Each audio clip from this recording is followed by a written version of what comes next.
S ವೀಕ್ಷಕರೇ, ಮತ್ತೊಂದು ರಾಜಕೀಯ ಸಂಚಲನ ರಾಜ್ಯ ಬಿಜೆಪಿಯಲ್ಲಿ ಆಗುವಂತ ಎಲ್ಲಾ ಮುನ್ಸೂಚನೆ. ಜಗದೀಶ್ ಶೆಟ್ಟರ್ ಅವರು ಎಲೆಕ್ಷನ್ ಮುಂಚೆ ಕಾಂಗ್ರೆಸ್ ಹೋಗ್ತಾರೆ ಯಾರು ಅನ್ಕೊಂಡಿರಲ್ಲ. ಕಾಂಗ್ರೆಸ್ ಹೋಗಿದ್ದಾಯ್ತು, ಬಿಜೆಪಿಗೆ ಬಂದಿದ್ದಾಯ್ತು. ಇದೀಗ ನಡೀತಿರುವಂತ ಚರ್ಚೆ ಲಕ್ಷ್ಮಣ ಸವದಿ ಜೊತೆಗೆ ಜನಾರ್ದನ ರೆಡ್ಡಿ.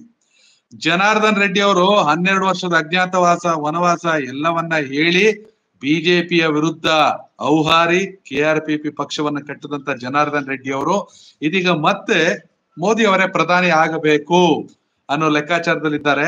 ಇದೀಗ ಬರ್ತಿರುವಂತ ಬ್ರೇಕಿಂಗ್ ನ್ಯೂಸ್ ಏನಂದ್ರೆ ಜನಾರ್ದನ್ ರೆಡ್ಡಿ ಅವರು ಕೂಡ ದೆಹಲಿಯಲ್ಲಿ ಬೀಡು ಬಿಟ್ಟಿದ್ದಾರೆ ಬಿಜೆಪಿಗೆ ಬೆಂಬಲಿಸೋ ಸಲುವಾಗಿ, ಜೊತೆಗೆ ತಮ್ಮ ಪತ್ನಿಗೆ ಕೂಡ ಟಿಕೆಟ್ ಅನ್ನ ಕೇಳೋ ಸಲುವಾಗಿ ಬಿಜೆಪಿಯಿಂದ. ಈ ಬಗ್ಗೆ ಹೆಚ್ಚಿನ ಮಾಹಿತಿಯನ್ನ ಕೊಡ್ಲಿಕ್ಕೆ ನನ್ನ ಜೊತೆ ಜಾಯ್ನ್ ಆಗಿದ್ದಾರೆ ನಮ್ಮ ರಿಪೋರ್ಟರ್, ಹುಬ್ಳಿ ರಿಪೋರ್ಟರ್ ಸಂಗಮೇಶ್ ಅವರು. ಸಂಗಮೇಶ್, ಏನಿದು ಬ್ರೇಕಿಂಗ್ ನ್ಯೂಸ್, ಹೊಸ ಡೆವಲಪ್ಮೆಂಟ್? ನಿಜ ಸರ್, ಏನು ಒಂದು ಲೋಕಸಭಾ ಚುನಾವಣೆ ಹತ್ರ ಬರ್ತಾ ಇರುವ ಹಾಗೆ ಒಂದು ಬಿಜೆಪಿಯಲ್ಲಿ ಒಂದು ಗರ್ವಾಪ್ಸಿ ಅನ್ನೋ ಒಂದು ಏನೋ ಒಂದು ಚರ್ಚೆ ಬಹಳ ಒಂದು ಗಂಭೀರವಾಗಿ ನಡೀತಾ ಇರುವಂತದ್ದು. ಅಂದ್ರೆ ಇವಾಗ ಈಗಾಗ್ಲೇ ಒಂದು ಜಗದೀಶ್ ಶೆಟ್ಟರ್ ಮನೆಗೆ ಬಂದಿರುವಂತದ್ದು, ಅಂದ್ರೆ ಗರ್ವಾಪ್ಸಿ ಆಗಿರುವಂತದ್ದು. ಅದೇ ರೀತಿ ಜನಾರ್ದನ್ ರೆಡ್ಡಿ ಅವರನ್ನ ಕೂಡ ಮನೆಗೆ ತರಲಿಕ್ಕೆ ಬಹಳಷ್ಟು ಒಂದು ಪ್ರಯತ್ನ ಕೂಡ ಮಾಡ್ತಾ ಇರುವಂತದ್ದು, ಬಹಳ ದಿನಗಳಿಂದ ಕೂಡ ಪ್ರಯತ್ನ ಮಾಡ್ತಾ ಇರುವಂತ. ಅಂದ್ರೆ ಇದಕ್ಕೆ ಅವರು ಒಂದು ಗೆಳೆಯರಾದಂತಹ ಮಾಜಿ ಸಚಿವರು ಶ್ರೀರಾಮುಲು ಅವರನ್ನ ಏನಪ್ಪಾ ಅಂತಂದ್ರೆ ಒಂದು ಈಗಾಗ್ಲೇ ಅವ್ರ ಜೊತೆ ಒಂದು ಸುತ್ತಿನ ಮಾತುಕತೆ ಕೂಡ ಮಾಡಿರುವಂತದ್ದು. ಅಂದ್ರೆ ಇಲ್ಲಿರ್ತಕ್ಕಂಥ ಈ ರಾಮುಲು ಅವರು ಈಗಾಗ್ಲೇ ದೆಹಲಿಯಲ್ಲಿ ಬೀಡ್ಬಿಟ್ಟಿರುವಂತದ್ದು. ಅದೇ ರೀತಿ ಜನಾರ್ದನ್ ರೆಡ್ಡಿ ಅವರನ್ನು ಕೂಡ ಇಂದಿನ ದಿನ ಅಂದ್ರೆ ಬೆಳಿಗ್ಗೆ ಅವರು ಕೂಡ ಒಂದು ಹೈಕಮಾಂಡ್ ಇಂದ ಬುಲಾವ್ ಬಂದಿರುವ ರೀತಿಯ ಆ ಕಾರಣಕ್ಕಾಗಿ ಇವರು ಕೂಡ ದೆಹಲಿಗೆ ಒಂದು ತೆರಳಿರುವಂತದ್ದು. ಸೊ ಅಂದ್ರೆ ಈಗಾಗ್ಲೇ ಮುಂಚೆ ಏನಪ್ಪಾ ಅಂತಂದ್ರೆ ಕೊಪ್ಪಳ ಲೋಕಸಭಾ ಒಂದು ಚುನಾವಣೆ ಏನೋ ಒಂದು ಹತ್ರ ಬರ್ತಾ ಇದ್ದಾಗೆ ಒಂದು ಕೊಪ್ಪಳ ಲೋಕಸಭಾ ಚುನಾವಣೆಗೆ ಅವರ ಒಂದು ಪತ್ನಿಗೆ ಟಿಕೆಟ್ ಒಂದು ಗಿಟ್ಟಿಸಿಕೊಳ್ಳಲು ಏನಪ್ಪಾ ಅಂತ ಜನಾರ್ದನ್ ರೆಡ್ಡಿ ಅವರು ಪ್ರಯತ್ನ ಪಡ್ತಾ ಇರುವಂತದ್ದು. ಅಂದ್ರೆ ಅದೇ ರೀತಿ ಅಲ್ಲಿ ಯಾವ ರೀತಿ ಒಂದು ಹೈಕಮಾಂಡ್ ಜೊತೆ ಮಾತುಕತೆ ಆಗುತ್ತೆ ಅನ್ನೋದು ಕೂಡ ಕಾದ್ ನೋಡ್ಬೇಕಾಗಿದೆ.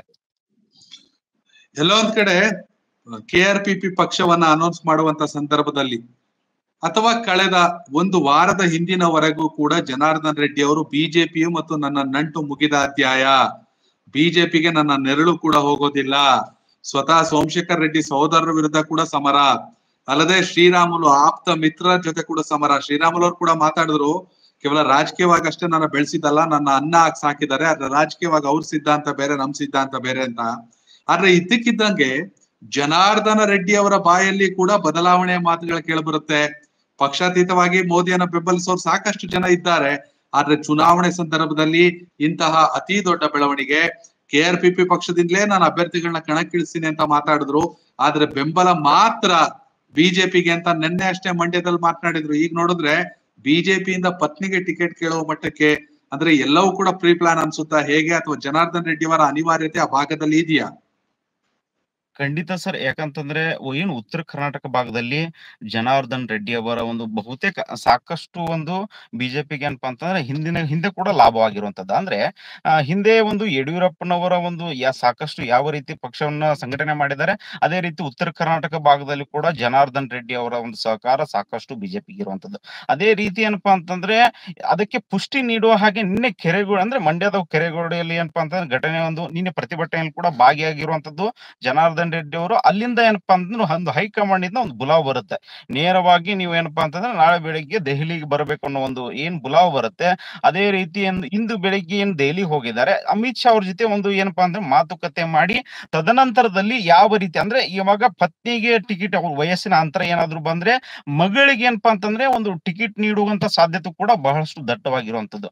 ಅಂದ್ರೆ ಏನಪ್ಪಾ ಅಂತಂದ್ರೆ ಜನಾರ್ದನ್ ರೆಡ್ಡಿ ಪಕ್ಷಕ್ಕೆ ಕರೆತಂದ್ರೆ ಸಾಕಷ್ಟು ಏನಪ್ಪಾ ಅಂತಂದ್ರೆ ಒಂದು ಬಳ್ಳಾರಿಗೆ ಒಂದು ಗೆಳೆಯನಾದ ಶ್ರೀರಾಮುಲು ಇರ್ತಾರೆ, ಕೊಪ್ಪಳಕ್ಕೆ ಏನಪ್ಪಾ ಅಂತಂದ್ರೆ ಜನಾರ್ದನ್ ರೆಡ್ಡಿ ಪತ್ನಿ ಆಗ್ಲಿ ಈ ರೀತಿ ಒಂದು ಸಂಘಟನೆ ಮಾಡ್ಲಿಕ್ಕೆ ಒಂದು ಬಿಜೆಪಿ ಒಂದು ಮತ್ತಷ್ಟು ಬಲ ಬರುತ್ತೆ ಅನ್ನೋ ಒಂದು ನಿಟ್ಟಿನಲ್ಲಿ ಹೈಕಮಾಂಡ್ ಈಗ ಆಲೋಚನೆ ಮಾಡಿರುವಂತದ್ದು. ಅಂದ್ರೆ ಸುಮಾರು ದಿನಗಳಿಂದ ಏನಪ್ಪಾ ಅಂತಂದ್ರೆ ಜನಾರ್ದನ್ ರೆಡ್ಡಿ ಅವರು ಅಂದ್ರೆ ಸಾಕಷ್ಟು ಪ್ರಮಾಣದ ಒಂದು ಯಾವಾಗಿದ್ರು ಕೂಡ ಬಿಜೆಪಿ ಪರವಾಗಿಯೇ ಇರುವಂತದ್ದು. ಅಂದ್ರೆ ಇವಾಗ ಶ್ರೀರಾಮುಲು ಹಿಂದೆ ಏನಪ್ಪಾ ಅಂತಂದ್ರೆ ಅವರು ಪಕ್ಷದಲ್ಲಿ ಗೆಳೆಯರು ನಾವು ನೇರವಾಗಿ ಗೆಳೆಯರಿರ್ತೇವೆ, ಆದ್ರೆ ಪಕ್ಷದಂತ ಬಂದಾಗ ಅವ್ರ ಪಕ್ಷ ಅವ್ರಿಗೆ ಇವ್ರ ಪಕ್ಷ ಇರೋ ಅಂದ್ರೆ ಗೆಳೆಯವರು ಎಲ್ಲ ಚೆನ್ನಾಗಿರುವಂತದ್ದು. ಆದ್ರೆ ಪಕ್ಷ ಅಂತ ಬಂದಾಗ ಅವರು ಬಿಜೆಪಿಗೆ ಸಪೋರ್ಟಿವ್ ಅಂತ ಕೂಡ ಮೊನ್ನೆ ಕೂಡ ಹೇಳಿರುವಂತದ್ದು.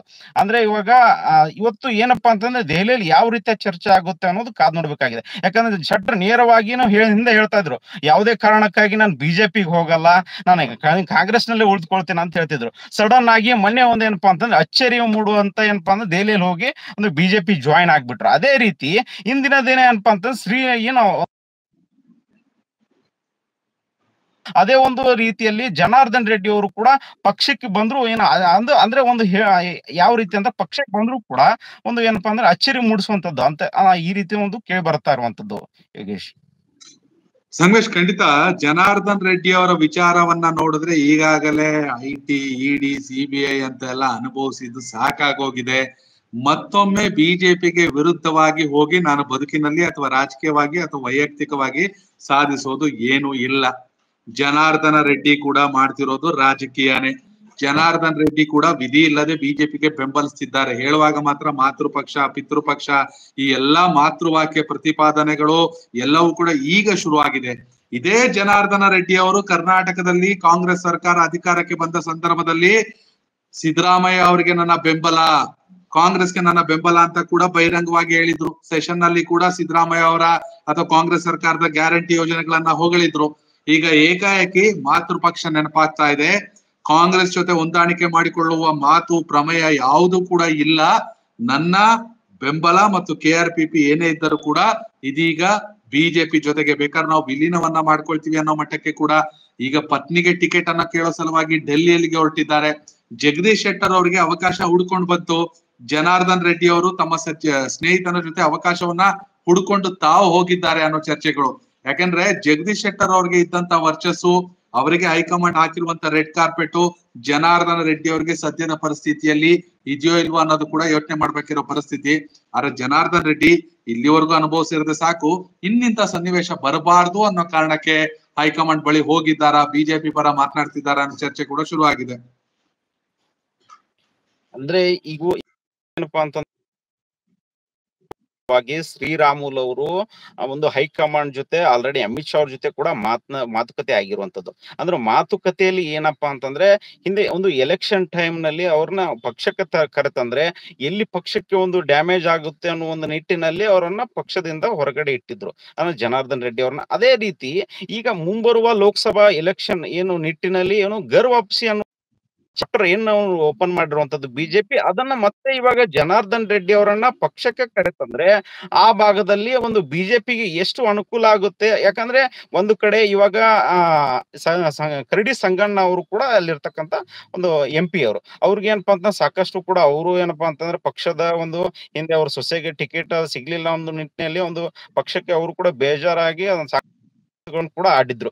ಅದೇ ರೀತಿ ಅದನ್ನು ಕೂಡ ಒಂದು ಗಮನದಲ್ಲಿ ಇಟ್ಕೋಬೇಕಾಗತ್ತೆ. ಅಂದ್ರೆ ಇವಾಗ ಅಲ್ಲಿ ಇರ್ತಕ್ಕಂತ ಒಂದು ಕರಡಿ ಸಂಗಣ್ಣ ಅವ್ರನ್ನ ಬಿಟ್ಟು ಇಲ್ಲಿ ಇವತ್ತು ಏನು ಮಾತುಕತೆ ಆಗತ್ತೆ ಅಂದ್ರೆ ಜನಾರ್ದನ್ ರೆಡ್ಡಿ ಅವರ ಪತ್ನಿಗೆ ಅಲ್ಲಿ ಟಿಕೆಟ್ ಕೊಟ್ರೆ ಬಿಜೆಪಿಯಿಂದ ಮುಂದೆ ಏನ್ ಬದಲಾವಣೆ ಆಗುತ್ತೆ ಅದನ್ನೆಲ್ಲ ಒಂದು ಆಲೋಚನೆ ಮಾಡಿ ಇವತ್ತು ನಿರ್ಧಾರವನ್ನ ಏನಪ್ಪಾ ಅಂದ್ರೆ ತೆಗೆದುಕೊಳ್ತಾರ ಅನ್ನೋದು ಕಾದ್ ನೋಡ್ಬೇಕಾಗಿದೆ. ಅಂದ್ರೆ ಯಾಕಪ್ಪ ಅಂತಂದ್ರೆ ಇಲ್ಲಿರ್ತಕ್ಕಂತ ಕರಡಿ ಸಂಗಣ್ಣ ಅವ್ರು ಕೂಡ ಸಾಕಷ್ಟು ಒಂದು ಪ್ರಮಾಣದ ಕೂಡ ಒಂದು ಫೈಟ್ ನಡೆಸಿದ್ರು ಟಿಕೆಟ್ ಗಿಟ್ಟಿಸುವ ಸಲುವಾಗಿ. ಅದೇ ರೀತಿ ಏನಪ್ಪಾ ಅಂದ್ರೆ ಜನಾರ್ದನ್ ರೆಡ್ಡಿ ಇವಾಗ ರಾಮುಲ್ ಅವರು ಏನು ಹೈಕಮಾಂಡ್ ಜೊತೆ ಮಾತನಾಡಿ ಪತ್ನಿಗೆ ಟಿಕೆಟ್ ಕೊಡ್ತಾರ ಅಥವಾ ಯಾರಿಗೆ ಟಿಕೆಟ್ ಕೊಡ್ತಾರ ಅನ್ನೋದು ಕಾದ್ ನೋಡ್ಬೇಕಾಗಿದೆ ಅಲ್ಲಿ. ಸಂಗಮೇಶ್, ಖಂಡಿತ ಇಲ್ಲಿ ಒಂದು ಅಂಶವನ್ನ ಗಮನಿಸಬೇಕು. ಹಿಂದೆ ವಿಧಾನಸಭಾ ಚುನಾವಣೆ ಆದ ಬಳಿಕ ನೇರವಾಗಿ ಟಿಕೆಟ್ ವಿಚಾರದಲ್ಲಿ, ಲೋಕಸಭೆ ಟಿಕೆಟ್ ವಿಚಾರದಲ್ಲಿ ಮೊದಲಿಗೆ ಗುಡುಗಿದ ಸಂಸದರುಗಳಲ್ಲಿ ಸಂಗಣ್ಣ ಕರಡಿ ಮೊದಲಿಗರು. ಟಿಕೆಟ್ ಕೊಡ್ತೀರಾ ಇಲ್ವಾ 6 ತಿಂಗಳ ಮುಂಚೆ ಹೇಳ್ಬಿಡಿ, ಲಾಸ್ಟ್ ಮೂಮೆಂಟ್ ಅಲ್ಲಿ ಪ್ರೆಸ್ ಮೀಟ್ ಮಾಡಿ ನಾನು ಚುನಾವಣಾ ರಾಜಕೀಯದಿಂದ ಹಿಂದೆ ಸರಿತಿದ್ದೀನಿ, ಇಂಥ ಕತೆಗಳೆಲ್ಲ ನಮ್ಮ ಹತ್ರ ಬೇಡ ಅಂತ ವಾರ್ನಿಂಗ್ ಕೊಟ್ಟಿದ್ರು. ಇದೀಗ ಅವರದೇ ಕ್ಷೇತ್ರಕ್ಕೆ ಜನಾರ್ದನ್ ರೆಡ್ಡಿ ತಮ್ಮ ಪತ್ನಿಯನ್ನ ಕೊನೆ ಕ್ಷಣದಲ್ಲಿ ಟಿಕೆಟ್ ಗಿಟ್ಟಿಸೋ ಪ್ರಯತ್ನ ಮಾಡ್ತಿದ್ರು. ಅಷ್ಟು ಸುಲಭ ಇಲ್ಲ. ಯಾಕಂದ್ರೆ ಈಗ ತಾನೇ ನಾವು ನೋಡಿದ್ವಿ, ಭಗವಂತ ಖೂಬಾಗೆ ಟಿಕೆಟ್ ಅನ್ನ ಕೊಡಬಾರ್ದು ಅಂತ ಹೋಗಿ ಪ್ರಭು ಚವ್ಹಾಣ್ ಕಾಲಿಗೆ ಬಿದ್ದು ಬಿಟ್ರು ವಿಜೇಂದ್ರ ಅವ್ರಿಗೆ. ಇಂತ ಎಲ್ಲಾ ದೊಂಬರಾಟಗಳು, ರಾಜಕೀಯ ಮೇಲಾಟಗಳನ್ನ ಕರ್ನಾಟಕದ ಜನ ನೋಡ್ತಾ ಇದ್ದಾರೆ.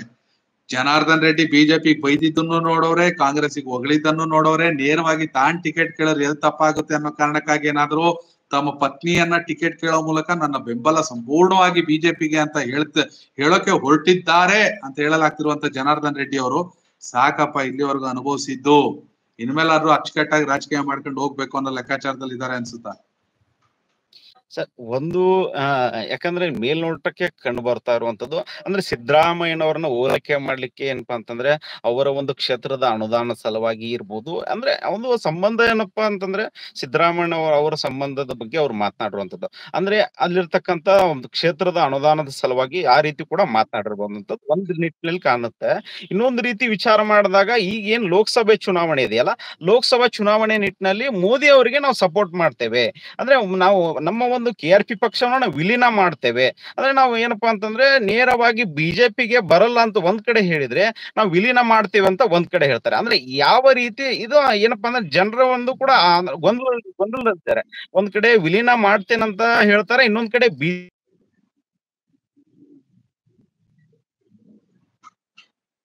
ಆಶ್ಚರ್ಯ ಆಗ್ತಾ ಇರುವಂತದ್ದು. ಅಂದ್ರೆ ಇವಾಗ ಇವತ್ತು ಬಿಜೆಪಿಗೆ ಅಂದ್ರೆ ಏನೋ ಒಂದು ಆಚಾತುರವಾಗಿ ಇವತ್ತು ಅಲ್ಲಿರ್ತಕ್ಕಂಥ ಹೈಕಮಾಂಡ್ ಜೊತೆ ಎಲ್ಲ ಒಂದು ಸರಿಯಾಗಿ ಮಾತನಾಡಿ ಎಲ್ಲವೂ ಸರಿ ಅಂತ ಆದ್ರೆ ಇವತ್ತೇ ಒಂದು ಏನಪ್ಪಾ ಅಂತಂದ್ರೆ ಶ್ರೀರಾಮುಲು ಮತ್ತು ಅಲ್ಲಿರ್ತಕ್ಕಂಥ ಹೈಕಮಾಂಡ್ ಜೊತೆ ಮಾತುಕತೆಯಾಗಿ ಇವತ್ತು ಕೂಡ ಒಂದು ಜಾಯಿನ್ ಆದ್ರೂ ಕೂಡ ಅಚ್ಚರಿ ಇಲ್ಲ. ಯಾಕಂದ್ರೆ ಮೊನ್ನೆ ಕೂಡ ಜಗದೀಶ್ ಶೆಟ್ಟರ್ದ ರೀತಿಯಲ್ಲಿ ಅದೇ ರೀತಿ ಮಾತುಕತೆ ಏನಾಯ್ತೋ ಗೊತ್ತಿಲ್ಲ. ಅದೇ ರೀತಿಯ ಒಂದು ಏನಪ್ಪಾ ಅಂತಂದ್ರೆ ಒಂದು ಬೆಳವಣಿಗೆ ಕೂಡ ಆಯ್ತು. ಅಂದ್ರೆ ಇವತ್ತಿನ ದಿನ ಏನಾಗುತ್ತೆ ಅನ್ನೋದು ಕೂಡ ನಮಗೂ ಕೂಡ ಒಂದು ಕಾದ್ ನೋಡ್ಬೇಕಾಗಿದೆ ಒಂದು ಹೇಳ್ತಾ ಇರುವಂತದ್ದು. ಖಂಡಿತ ಸಂಗಮೇಶ್, ಧನ್ಯವಾದಗಳು ನಿಮ್ಗೆ. ಖಂಡಿತ ಯಾವುದೇ ಹೆಚ್ಚಿನ ಮಾಹಿತಿ ಇದ್ರು ಕೂಡ ಕೂಡಲೇ ತಿಳಿಸಿ, ಮತ್ತೆ ನಾನು ನಿಮ್ಮನ್ನು ಸಂಪರ್ಕಿಸ್ತೀನಿ. ವೀಕ್ಷಕರೇ, ಸದ್ಯದ ಮಾಹಿತಿ, ಜನಾರ್ದನ್ ರೆಡ್ಡಿ ಶ್ರೀರಾಮುಲು ಅವರ ಜೊತೆಯಲ್ಲಿ ದೆಹಲಿಯಲ್ಲಿ ಬೀಡು ಬಿಟ್ಟಿದ್ದಾರೆ. ವಾಸ್ತವವಾಗಿ ಪತ್ನಿಗೆ ಟಿಕೆಟ್ ಅನ್ನ ಕೇಳ್ತಿದ್ದಾರೆ ಕೊಪ್ಪಳ ಲೋಕಸಭಾ ಕ್ಷೇತ್ರದ್ದು ಅನ್ನುವಂತ ಚರ್ಚೆ. ಬಟ್ ಜನಾರ್ದನ್ ರೆಡ್ಡಿ ಅವರ ಮುಂದಿನ ನಡೆ ಏನಾಗುತ್ತೆ ಅನ್ನೋದು ಅಚ್ಚರಿ ಮೂಡಿಸಿದೆ. ಕ್ಷಣ ಕ್ಷಣದ ಅಪ್ಡೇಟ್ ಆಗಿ ನೋಡ್ತಾ ಇರಿ ಕರ್ನಾಟಕ ಟಿವಿ, ಇದು ಕನ್ನಡಿಗರ ಧ್ವನಿ.